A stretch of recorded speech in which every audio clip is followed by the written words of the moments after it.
আজকে আপনাদের দেখাচ্ছি আলু পটল চিংড়ি মাছ দিয়ে রসা। তার জন্য আমি পটলগুলো একটু লাল করে ভেজে নেব। পটলগুলো একটু লাল করে হলুদ দিয়ে দেবো একটু, দিয়ে আমি এটা লাল করে ভেজে পটলগুলো আমি তুলে নেব। এইটা দারুণ খেতে হয়, এটা করে দেখবেন, একটা তরকারি দিয়ে ভাত খাওয়া হয়ে যাবে, খুব ভালো হয়। পটলগুলো ভাজা হয়ে গেছে, এবার আমি তুলে নিলাম। এর মধ্যে আমি এবারে আলুগুলো দিয়ে লাল করে ভেজে নেব। আলুগুলো দিয়ে দিলাম, আলুগুলো এবার আমি লাল করে একটু ভেজে নেব। ভেজে আলুগুলো আমি তুলে ফেলবো।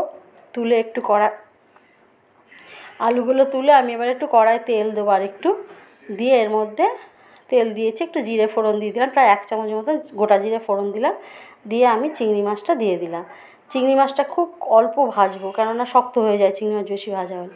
এরপরে 1 চামচ লঙ্কা গুঁড়ো দিলাম, ধনে গুঁড়ো, জিরে গুঁড়ো সব 1 চামচ করে দিয়ে দিলাম। এরপরে একটু হলুদ আর কাশ্মীরি লঙ্কা গুঁড়ো একটু দিলাম।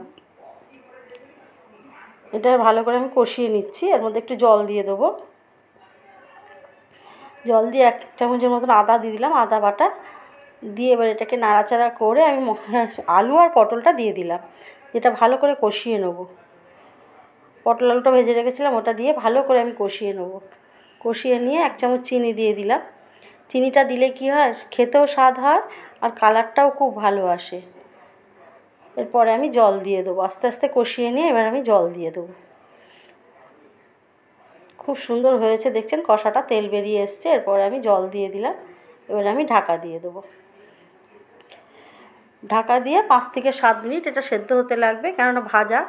স্বাদ অনুসারে নুন দিলাম, আবার তখন নুন দিইনি কষার সময়। আর গরম মশলা দিয়ে দিলাম, 1 চামচ গরম মশলা দিয়ে এবার আমি এটাকে নামিয়ে সার্ভ করে দিলাম। ভালো লাগলে লাইক করবেন, শেয়ার করবেন, কমেন্টসে জানাবেন আপনাদের ভালো লাগলো কি না, সাবস্ক্রাইব করবেন।